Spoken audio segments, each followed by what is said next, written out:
तो जैसा कि पिछले एपिसोड में हमने देखा था, इधर गूलिंग वगैरह से इनकी बात चल रही थी और अचानक से यहाँ पर एक लड़की जो कि खुद ब्लैक ड्रेस में थी और दीवार के करीब खड़ी थी, साथ में ये याओ याओ को देख रही थी।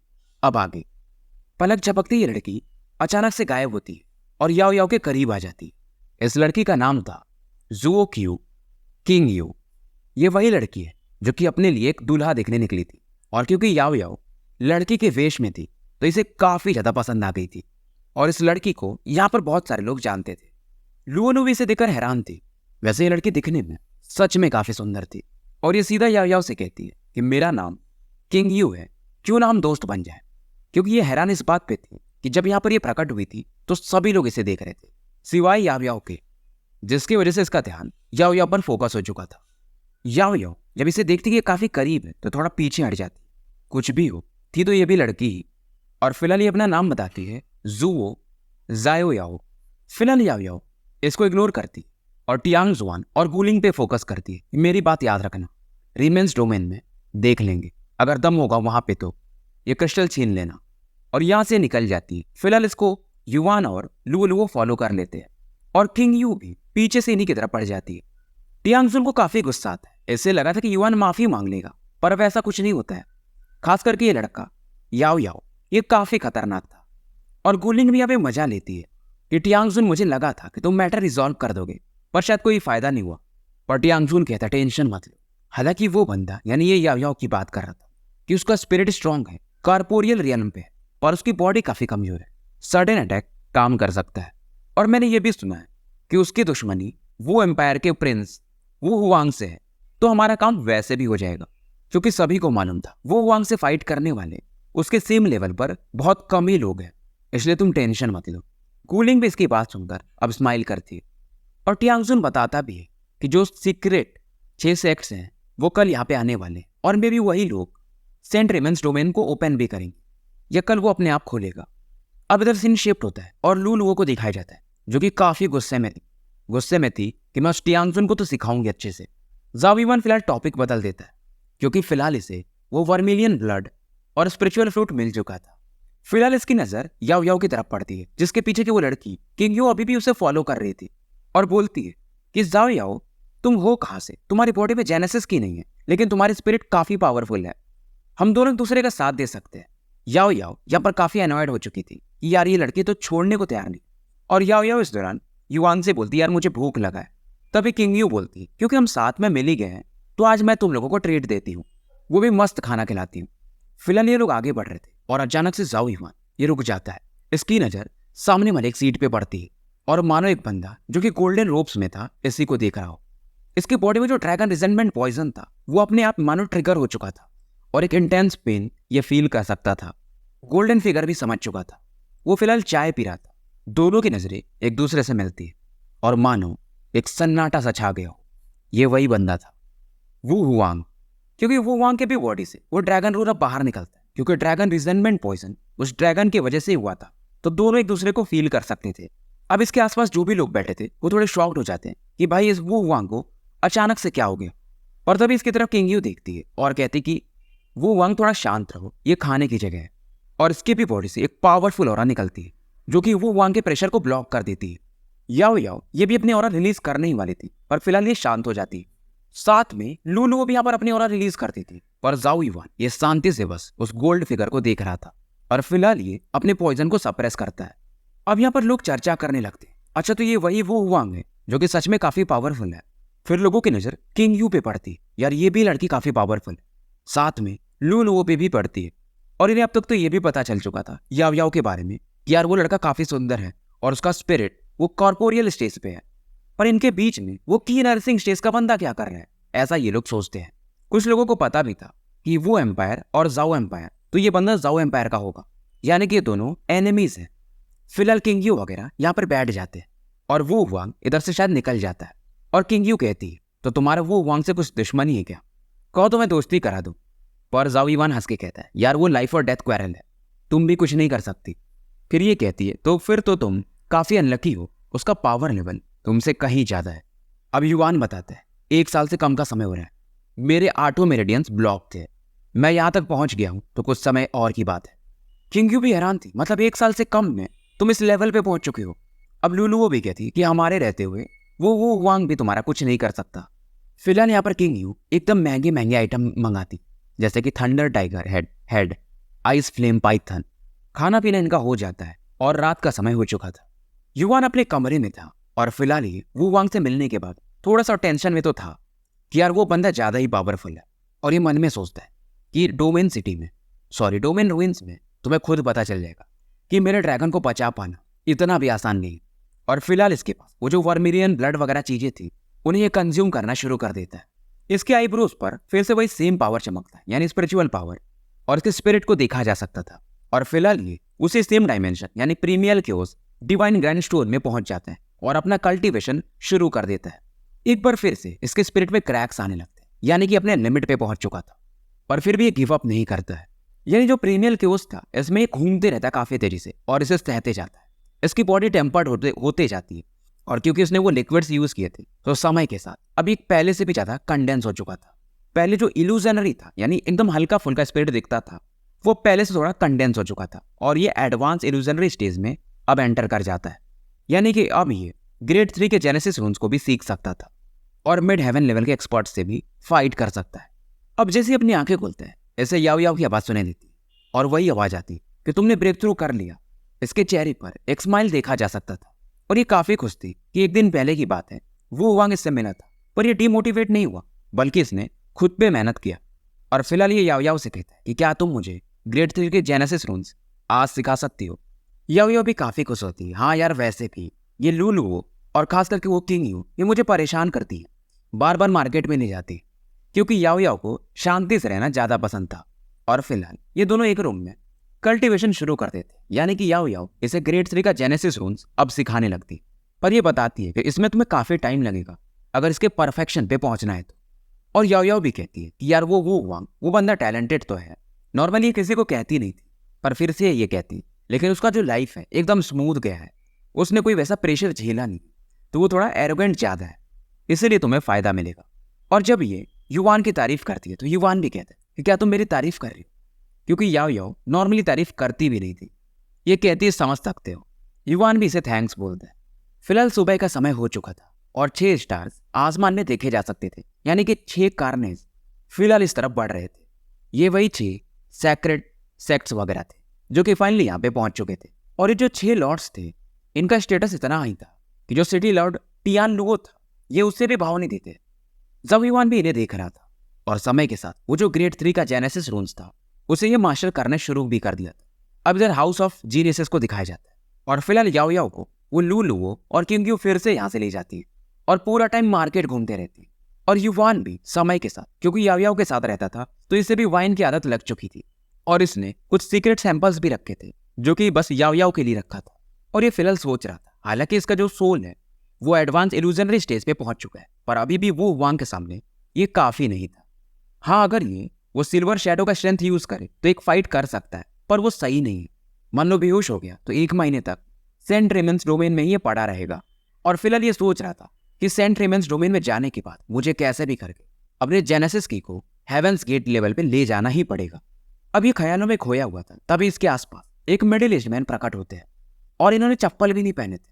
हाथ में इनके पाइप था जिसमें से ग्रीन ऑरा बाहर निकल रही थी, एक मतलब किसान के समान ये थे। और ये फिलहाल युवान की तरफ देख रहे थे और कहते हैं कि तुम्हारा वाइन ये बुरा नहीं है। युवान चौंक जाता है क्योंकि इनकी बॉडी से न तो ये जेनेसिस की फील करता है, न ये कब आए ये पता चलता है। और फिलहाल इन्हें ये बॉटल पकड़ा देता है कि आपको चाहिए तो आप ले सकते हैं। ये अंकल भी कहते हैं नॉट बैड पीने के बाद। फाइनली 2-3 से पीने के बाद ये युवान से कहते हैं लोग तुम्हें शायद उस नजर से नहीं देखते। युवान जानता था इसका रीजन ये था कि वो वांग इसका दुश्मन था, इसलिए लोग इसे कम भी समझते थे क्योंकि पावर लेवल भी इसका की नर्सिंग स्टेज पे ही था। और इन्हें ये बात बताता भी है। ओल्ड मैन भी कहते हैं फिर तो तुम सच में बड़ी मुसीबत में हो, पर युवान अभी भी स्माइल कर रहा था। और ये बताते हैं कि वो जो इनवॉय वगैरह आए हुए हैं, यानी जो 6 सेक्रेट सेक्ट्स आए हुए हैं, उसमें से कोई एक जिसका नाम सैक्रेड पैलेस है वो वांग से मिल भी चुके हैं। मे भी उसे वो सेलेक्ट कर लेंगे। जाओ युवान मतलब सैक्रेड पैलेस का नाम ये पहली बार सुनता है कि अच्छा जो 6 पावरफुल सेक्ट हैं उनमें से जो सबसे स्ट्रॉन्गेस्ट है वो सैक्रेड पैलेस ही है। ओल्ड मैन इसको एक एक बात बताते हैं, मतलब वो लोग एक तरह से वो वांग को सेलेक्ट कर चुके हैं। अब युवान इनसे पूछता है कि आप सिटी लॉर्ड के अंदर में काम करते हो क्या? ओल्ड मैन स्माइल करते हैं और कहते हैं अगर तुम्हें रिवेंज लेना है तो सेंट रिमेंस डोमेन तुम्हारा फाइनल जगह होगा, यानी फाइनल चांस होगा, नहीं तो उसके बाद तुम्हारे पास मौका बहुत कम ही होगा। और ये फिर से बताते हैं कि सेंट रिमेंस डोमेन ये कल खुलने वाला है और कोई एक ऐसा है जिससे तुम्हें काफी एक्सपेक्टेशन है, तो थोड़ा अपना एफर्ट डालना, तुम्हें अच्छा परफॉर्म करना पड़ेगा। युवान भी सोचता है भाई ऐसा कौन है जो मुझसे उम्मीद रख के बैठा हुआ है। युवान हैरान था और पूछता कि आप कौन हैं। अंकल रिप्लाई नहीं करते। इस दौरान ही ग्रीन स्मोक फिर से बाहर निकलते और फिलहाल यहां से ये निकल जाते हैं। फिलहाल युवान ये फिर से प्रैक्टिस में लग जाता है और बीच बीच में फिर से ख्याल आता था यार वो अंकल थे कौन। अगले दिन की सुबह होती है। याओ याओ, कीयू, लूलू और युवान ये सब निकल जाते हैं। सबसे ज्यादा मजे में थी तो वो थी लूलू, क्योंकि उसे अभी तक ये नहीं पता था, मतलब किंग यू को, कि याओ याओ एक लड़की है और जब पता चलेगा तो मजा आएगा, यही ये सोच के खुश थी। ये लोग आगे बढ़ते क्योंकि जो रिमेंस डोमेन्स था वो यहाँ से 30 माइल की दूरी पे था और आसपास एक रिवर से घिरा हुआ था जिसे कि हम होली रिवर भी कहते हैं। अब इनके सामने में वो जो 6 सेट के लोग थे दिखाई देते हैं और ये जो एक्सपर्ट आए हुए थे सभी का पावर लेवल डिवाइन वेलिंग स्टेज पे था। किंग यू फिलहाल इसके पास वो दूरबीन टाइप कुछ था जिससे वो देख रही थी और ये बताती कि वो वाला जो बंदा है ना वो सैक्रेड पैलेस से आया हुआ है। अब जाओ युवान, क्योंकि उसे वो जो नंगे पैर वाले अंकल थे उन्होंने बताया था सैक्रेड पैलेस के बारे में, तो इन्हीं को देखता है कि वो वांग को मतलब इन्होंने सेलेक्ट किया है। और इस दौरान उनके बगल में मतलब थोड़ी दूर पे खड़े ये लोगों को देखता है। इस दौरान वो वांग और इसकी मुलाकात यानी नजरों से फिर से होती है। वो वांग हैरान था, यार इसका सोल तो एडवांस इल्यूजनरी स्टेज में पहुंच चुका है, इसे जल्दी निपटाना पड़ेगा, ऐसा ये सोच रहा था। और तुरंत ही वो वांग एक पंच अटैक बनाता है और जाओ युवान की तरफ लॉन्च कर देता है। अब इस चीज को लुलुवो और जू की किंग यू दोनों डिटेक्ट कर लेते हैं और चिल्लाते हैं कुछ तुम ज्यादा ही वो हुआ। और याओ याओ का भी जो स्पिरिट था वो अचानक से फ्लक्चुएट करने लगता है। टुनटुन भी इस समय एक दहाड़ मारता है, पर तभी अचानक से स्पेस से एक पावरफुल जेनेसिस की रिलीज होती है और सभी के अटैक को ब्लॉक कर देती है। ये जो प्रेशर था वो सैक्रेड पैलेस की तरफ से ही आया था, पर वो जो प्रेशर आया था वो वांग के अटैक को डिस्ट्रॉय नहीं करता है। अब वो जो अटैक था वो जाओ युवान की तरफ पड़ने लगता है। लोग एक साथ कहते हैं यार ये बंदा तो डेड है, क्योंकि जो वो वांग ने अटैक लॉन्च किया था वो सबसे पावरफुल अटैक था इसका। युवान यहाँ पर ग्रेड 3 का जेनेसिस रून को एक्टिवेट करता है जिससे कि माइटी टॉर्टॉइज आर्मर कहा जाता है। अब वो जो वो वांग का अटैक था इस आर्मर से आगे टकराता है और युवान फिलहाल ये काफी पीछे चला जाता है। फिलहाल यहाँ पर एकदम धूल धूल सा हो गया था। लोगों को यही लगता है कि शायद युवान मर चुका होगा, पर वो वांग को तो पता था। ये खुद हैरान था, यार ये बंदा ये मेरे इतने पावरफुल अटैक को भी झेल गया। दूसरी तरफ गुलिंग, टियांगजुन वगैरह तो काफी खुश थे कि चलो हमारा काम वो वांग ने आसान कर दिया। धीरे धीरे धूल शांत होता है और लोग देखकर हैरान थे, क्योंकि जाओ युवान की बॉडी पर एक ग्रीन आर्मर को और साथ में ड्रैगन स्केल्स को भी देखा जा सकता था, सॉरी पाइथन स्केल्स। अब यहाँ पर याओ याओ और बाकी लोग पहुंच जाते कि युवान तुम ठीक तो हो। और इस समय टुनटुन ये अपने आप कूद जाता है और सीधा जायंट बीस्ट में बदल जाता है और एक नजर में वो वांग की तरफ देखता है।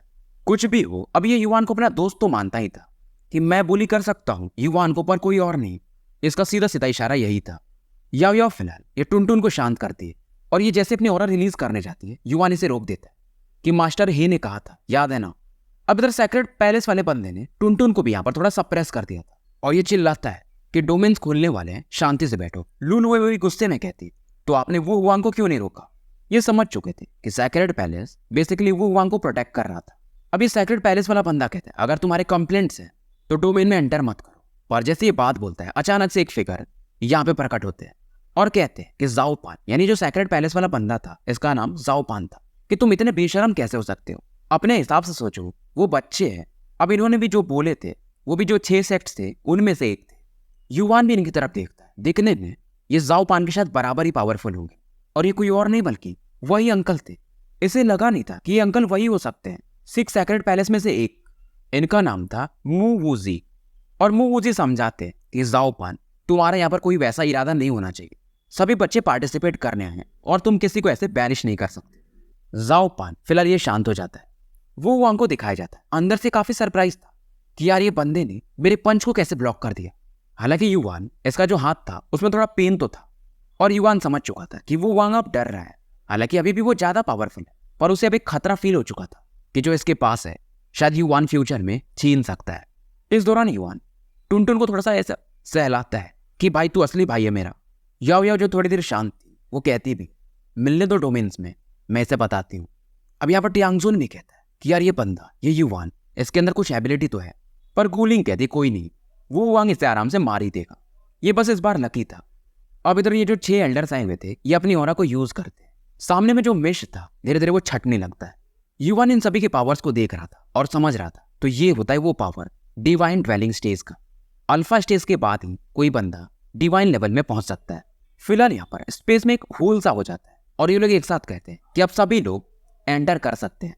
सभी लोग एंटर करने लगते हैं। युवान वगैरह भी फाइनली अभी आगे की तरफ बढ़ते हैं और जैसे एंटर करते हैं इन्हें एक मानो अलग ही डायमेंशन सा फील होता है यहाँ पर, जो कि इन्हें रैंडमली इधर उधर फेंक रहा था। अब फाइनली युवान यहाँ पर आके सेटल हो जाता है। एक अलग स्पेस में था ये, और जब ये गिरता है तो मिट्टी वगैरह भी थोड़ी इसके मुंह में चली जाती है। अब यहाँ पर इस डोमेन के बाहर के सीन को दिखाया जाता है, जहाँ पर एक एल्डर थे और ये एक नाम लेते हैं कि ये मिंग, अब ये जो सेंट रेमेन डोमेन्स है ये कांगमांग कॉन्टिनेंट में है और खुल चुका है। मैं भी अभी टेलीपोर्टेशन शुरू करूंगी और तुम पांचों को यहाँ पे अंदर भेज दूंगी। ये लोग जो थे वो डोंग्स वन कॉन्टिनेंट के थे और ये बोलती है, ये जो एल्डर थी, कि तुम्हारा एक ही काम है तुम पांचों का, कि जो रिमेन्स डोमेन में सबसे बड़ा गिफ्ट है वो तुम पांचों में से किसी को हासिल करना है, जिससे कि हमारा पोटेंशियल और बढ़ सकता है। और ये लोग डिस्कस करते हैं कि वैसे तो कांगमांग कॉन्टिनेंट वाले ये काफी वीक है, पर वो जो 6 सेक्ट्स हैं वो थोड़े तो टफ हैं, और अगर मान लो गलती से उन्होंने हमें डिस्कवर कर लिया तो क्या होगा। अभी एल्डर बोलती है उसका टेंशन मत लो, अगर तुम लोग सक्सेसफुल हो गए तो तुम भी उन 6 सेक्ट्स में से किसी एक को सेलेक्ट कर सकते हो। अब इन जो 5 लोग जा रहे थे उनमें से एक लड़की भी थी, वो कहती कोई टेंशन नहीं, हम आराम से हासिल कर लेंगे। पर ये जो एल्डर थी इनका मेन फोकस ये मिंग पर था, क्योंकि शायद ये बंदा इन 5 या 6 जो भी जा रहे थे इनमें सबसे पावरफुल था। और ये कहता आप टेंशन मत लो, अगर कोई भी हमें बीच में डिस्टर्ब किया तो हम उसे मार देंगे। फिलहाल ये एल्डर वो टेलीपोर्टेशन एरे को एक्टिवेट कर देती और ये जो 5 थे यहाँ से टेलीपोर्ट करके उस डोमेन में पहुंच जाते हैं। इधर सीन शिफ्ट होता है और जाओ युवान को फिर से दिखाया जाता है। इसके आसपास एक एंशिएंट और बारबेरिक ऑरा को ये फील कर सकता था। इसे समझ में आ जाता है कि हम डिफरेंट स्पेस में, मतलब ये, और ये सोच रहा था मतलब इस एरिया में ही वो सेंट ब्लड है, जो कि यहाँ का सबसे ग्रेटेस्ट गिफ्ट कहा जा सकता है। और फिलहाल जो याओ और बाकी लोग थे इससे सेपरेट हो चुके थे, यानी अलग अलग जगह कहीं पे वो गिरे होंगे। इससे मालूम था याओ का टेंशन ये ले भी नहीं सकता था, वैसे भी वो काफी पावरफुल थे। फाइनली यहाँ से आगे निकलता है और इसके सामने भी एक लेक दिखाई देता है और यहाँ पर पहले से एक बंदा खड़ा था और ये कोई और नहीं बल्कि वो हुआंग ही था। वो हुआंग अब यहाँ पर ये हंसने लगता है। इसे लगा नहीं था कि युवान आते यहाँ पर इससे मिल जाएगा और ये कहता है क्रिपल ड्रैगन, फाइनली हम फिर से मिल ही गए और इस बार मैं तुम्हें ठिकाने लगा दूंगा। और ये फिर से कहता है मैं ही हूँ वो ट्रू ड्रैगन, तुम्हें ड्रैगन ब्लेसिंग्स गलती से मिल गई थी। युवान जानता था कि इस बंदे को ये हरा नहीं सकता। फिलहाल ये तुरंत ही अपनी ऑरा को एक्टिवेट करता है और यहाँ से भागने को देखता है। वो हुआंग फिर से हंसता है कि तुम्हें क्या लगता है तुम भाग सकते हो। पलक झपकते ये युवान के करीब पहुंच जाता है और अपने रेड स्कारलेट हैंड से इस पर एक पावरफुल अटैक दे मारता है। युवान यहाँ पर अपने ड्रैगन स्टेप्स को एक्टिवेट करता है और इन अटैक्स को डॉज करने लगता है। और इस समय हुआंग को देखने लायक था, ये काफी मजे ले रहा था। समय बीतता है और युवान यहाँ पर थोड़ा बहुत इंजर्ड भी हो चुका था, हालांकि अभी भी ये भाग ही रहा था। और वो हुआंग हंसता है कि चाहे पेटीफुल हो तुम क्रिपल ड्रैगन, कोई नहीं, मैं तुम्हें डिस्ट्रॉय करने के बाद तुम्हारे जाओ एम्पायर को भी डिस्ट्रॉय कर दूंगा। अभी ये सुनते युवान ये यहाँ पे रुक जाता है और सीधा वो अपना ड्रैगन टैबलेट हैंड का 3rd लेवल का पावर यूज करता है और साथ में ग्रेड 3 का एक जेनेसिस रूल्स बनाता है, ब्लैक गोल्ड हैंड रूल, यानी इन दोनों पावर को ये कंबाइन करता है और सीधा वो वांग पर एक अटैक दे मारता है। बदले में वो वांग एक पंच बनाता है और इस आते हुए अटैक पर अपना भी अटैक दे मारता है।